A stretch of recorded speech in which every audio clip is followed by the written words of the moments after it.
Fala, jovens à frente do tempo! Bem-vindos ao canal do Mente Binária. Masterec mais uma vez ocupando seu sábado e vamos dar seguimento aí à nossa aula de exploração de binários Buffer Overflow, beleza? Na aula passada nós já começamos a fazer execução de instrução, de alguma instrução, no caso eu coloquei ali a instrução de breakpoint, beleza? E hoje nós estaremos realmente executando o nosso primeiro shellcode, tá? O exploit não mudou, continua o mesmo, exceto que eu adicionei aqui o shellcode, óbvio, e o endereço lá do ESP pós-execução hatch também continua o mesmo, tá? A única coisa que foi adicionada foi o shellcode. Uma coisa que é importante falar é que... Vamos executar aqui o GDB. Provavelmente vocês tentaram executar o programa fora do GDB e tiveram problemas. Nós iremos falar um pouco sobre o que acontece e um comando que vai ajudar muito vocês na exploração, tá? O que acontece, gente, é o seguinte. Vamos dar um diz na função vulnerável. Vamos pegar aqui, dar um breakpoint aqui na minha hatch. Vamos executar o programa normalmente, tá? Eu vou pegar aqui e pedir 1000 ocorrências da nossa stack.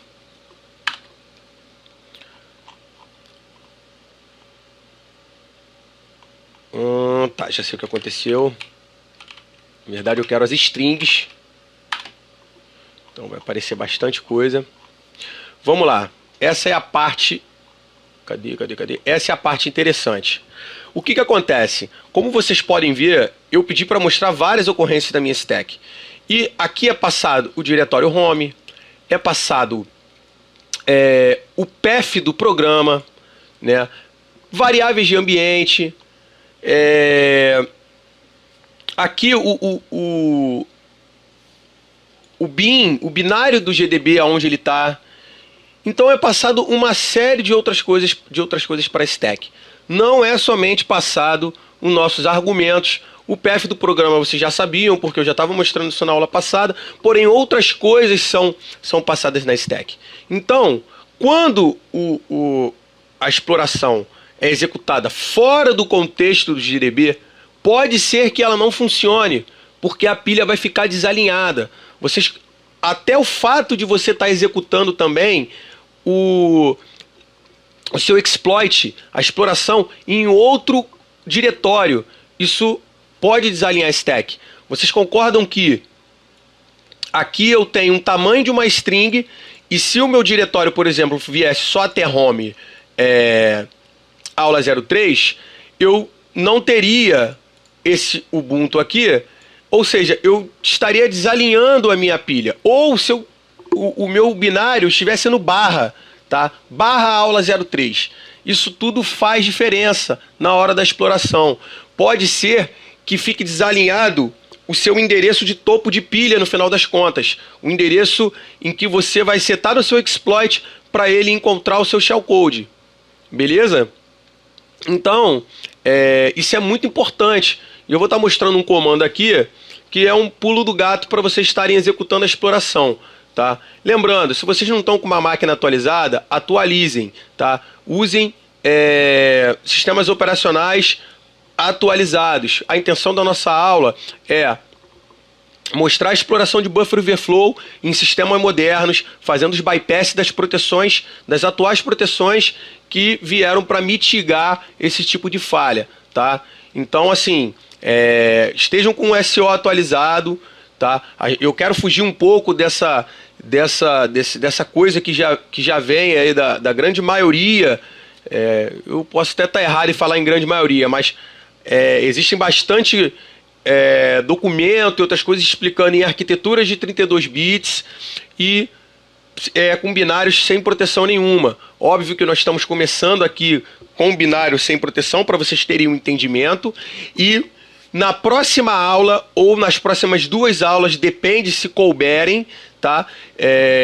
Dentro do tempo, eu estarei mostrando as dificuldades que vocês podem encontrar no caminho, tá? Para a exploração de buffer overflow em sistemas modernos, tá? Uma das dificuldades é essa. Estou começando a entrar em detalhe, tá? Só que ainda tem mais coisas ainda. Vocês vão encontrar mais pedras no caminho. E eu quero ajudar justamente nessa questão. Para quando a gente passar para coisas mais avançadas, né? Começar a falar um pouco de bypass de NX e tudo mais, vocês não fiquem presos nessas dificuldades que vocês acabam encontrando ao longo do caminho. Beleza?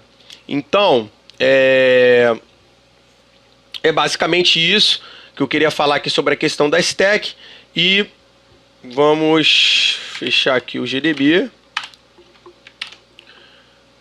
Vamos lá falar do nosso shellcode. Eu abri duas telas aí, vocês também trabalham da melhor forma que vocês acharem, né? Porque eu vou rodar o comando lá na outra que eu vou falar para vocês e vou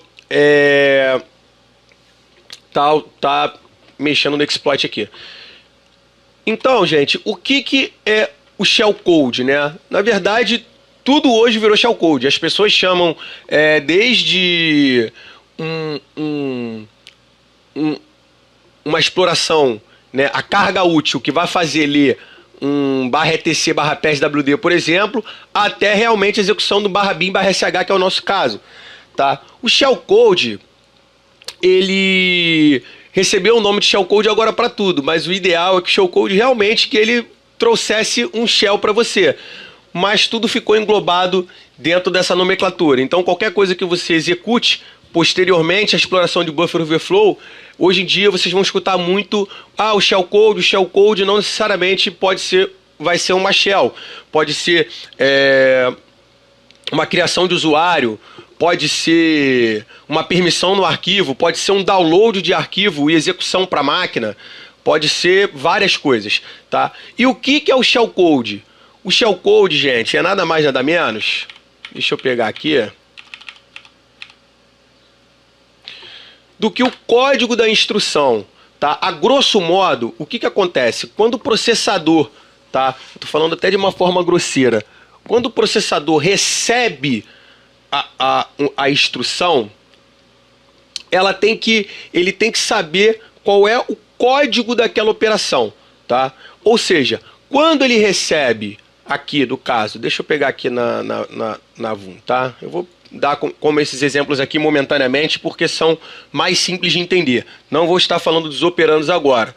Nós seguiremos isso ao passo em que a gente for falando das dificuldades nas próximas aulas. Eu vou dar uma pincelada nessa questão do código da operação. Mas vocês precisam entender o que são os opcodes. Os opcodes são nada mais nada menos que código da instrução, tá? Então quando o processador recebe, vamos supor que o processador receba... o processador vai fazer uma soma, né? A soma, nós precisamos de 2 operandos, nós precisamos de 2 números, vamos colocar assim. E nós precisamos enviar para o processador que ele precisa saber que ele vai fazer uma soma com aqueles 2 operandos. Então o que acontece? O processador recebe o código da instrução e a partir desse código da instrução, quando ele olha aquilo, ele fala, opa, eu tenho que fazer uma soma. Então, mas esse opcode aqui, ele não é não é de uma instrução implícita, né? Que é o que nós vamos falar agora. Então o que acontece? Ele sabe que com aquele opcode que ele recebeu, com aquele código da instrução, ele precisa de 2 operandos. Então, quando bater lá no processador, ele vai saber, olha, é um código da instrução de soma, eu tenho que somar e eu preciso de 2 operandos aqui para fazer essa soma. É basicamente isso.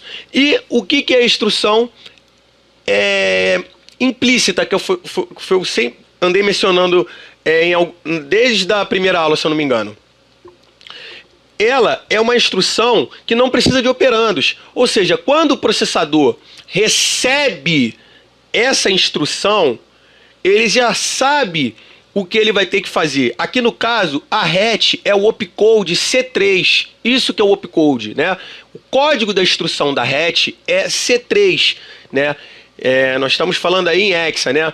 Quando ele recebe esse código da instrução, ele já sabe, eu tenho que executar a instrução RET, que pega o que está no topo da minha pilha e joga para o meu registrador RP. Ela não necessita de operandos. Então o opcode, gente, é nada mais, nada menos que um conjunto de instrução, tá? E ele é colocado em hexa dessa forma aqui, né? Bem como vocês viram lá no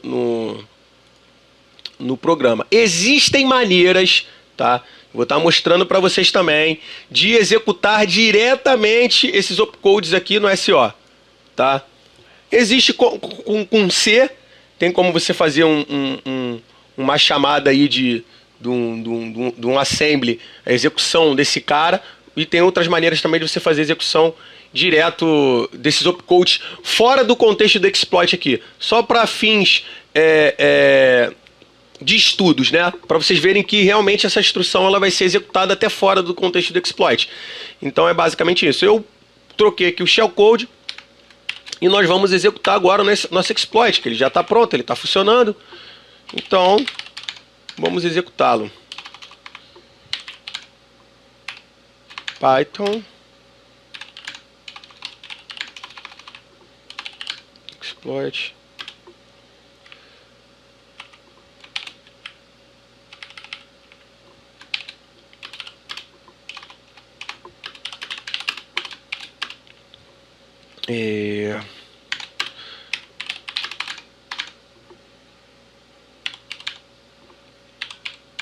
Isso é uma outra coisa importante também, vocês fazerem.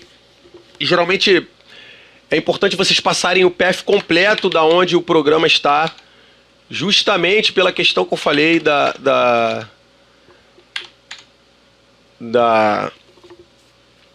pilha, né? De poder estar desalinhada. E vamos lá. Opa. Tá dando segmentation full. Não está executando o nosso exploit. O que está acontecendo? Por que isso está acontecendo? A pilha provavelmente está desalinhada. Porque ela está já fora do contexto lá de onde nós mencionamos. Fora do contexto do GDB.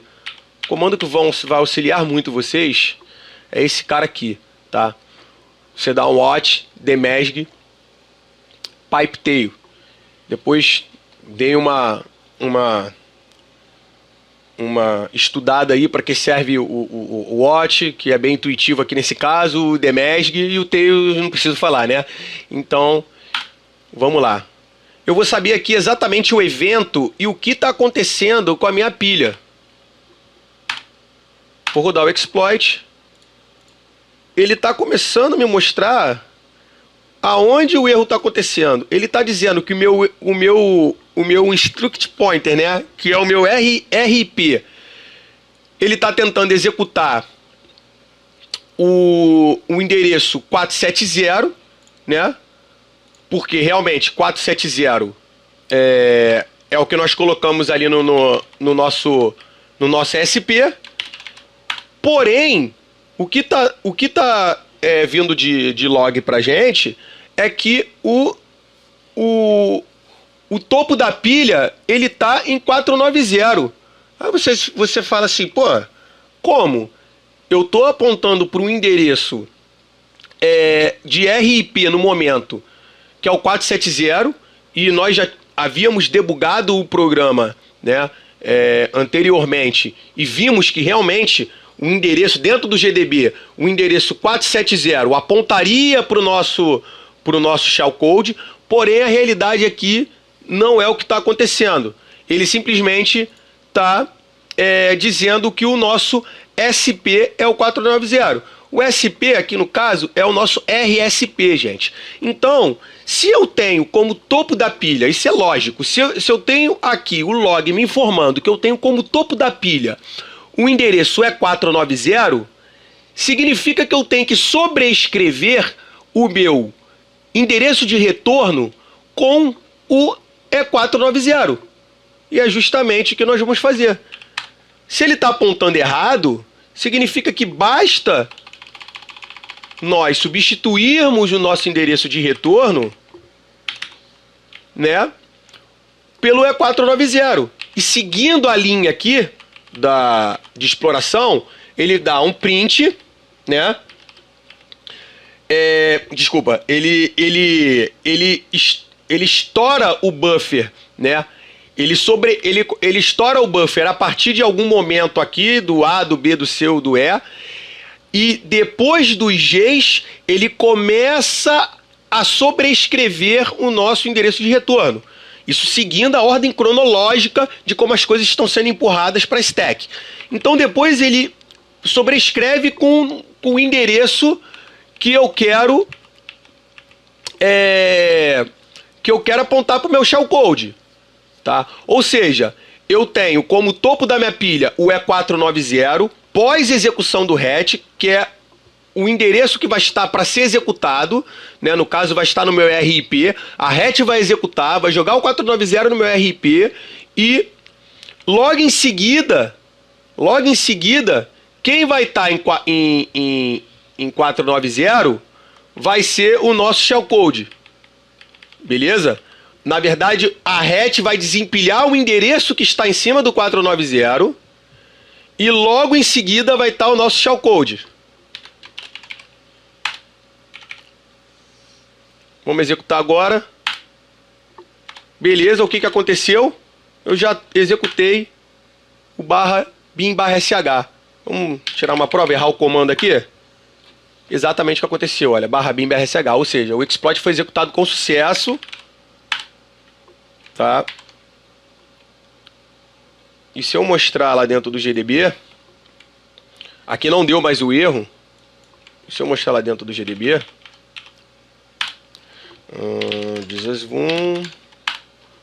jogar o breakpoint aqui.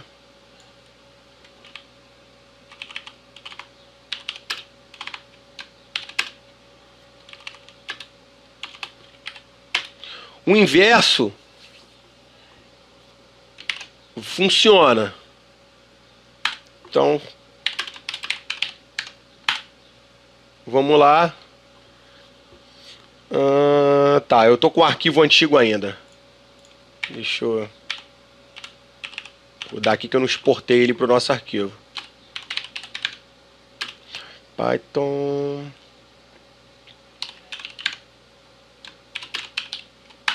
Beleza. Vamos executar de novo. Vamos analisar a nossa stack nesse momento? Foi exatamente o que eu falei para vocês. Ó, como fora do GDB fica desalinhado e o endereço 490 ele está mais para baixo da nossa pilha, né, para os endereços mais altos, ele funciona fazendo o inverso, tá? Então, se a gente analisar a stack agora,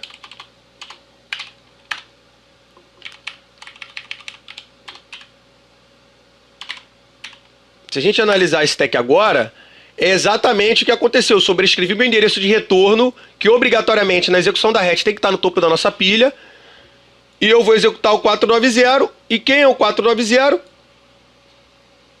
A partir daqui...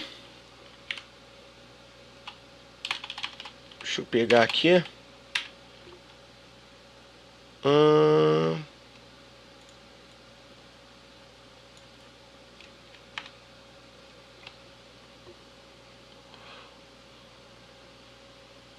O 490 começa a partir daqui. Exatamente isso. Ou seja, o nosso shellcode vai começar a rodar a partir daqui. A partir desse offset aqui, que é o 490. Aqui já é 498. Então é a partir desse offset, que é o 490. Então, o nosso exploit vai rodar. Só que aqui dentro do GDB, ele...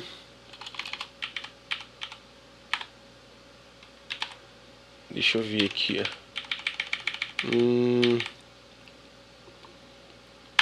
SP490.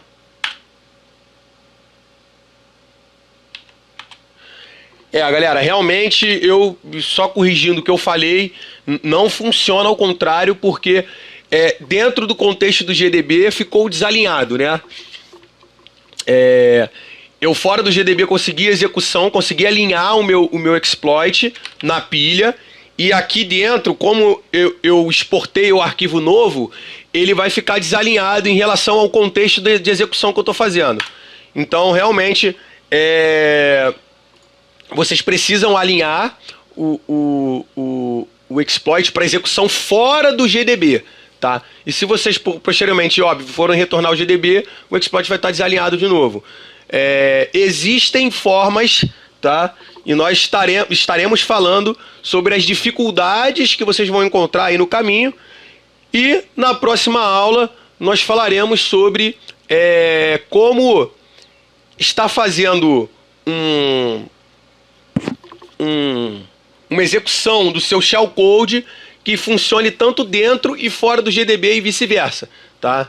Aí a gente vai trabalhar com o NopeSlide, vamos trabalhar com algumas coisas.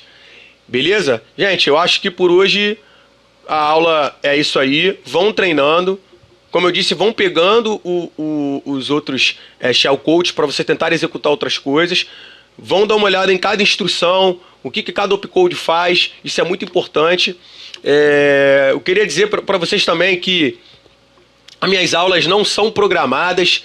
Eu chego aqui e começo a falar coisas que eu acho importantes, que vem na minha cabeça no momento. Eu não tenho um livro que eu fique aqui do lado ou me consultando. Eu acho que essa questão dinâmica de estar chegando e começando a aula assim do nada, é claro que eu deixo já algumas coisas funcionando, algumas coisas prontas, para não, às vezes, parar num problema e tá alongando isso.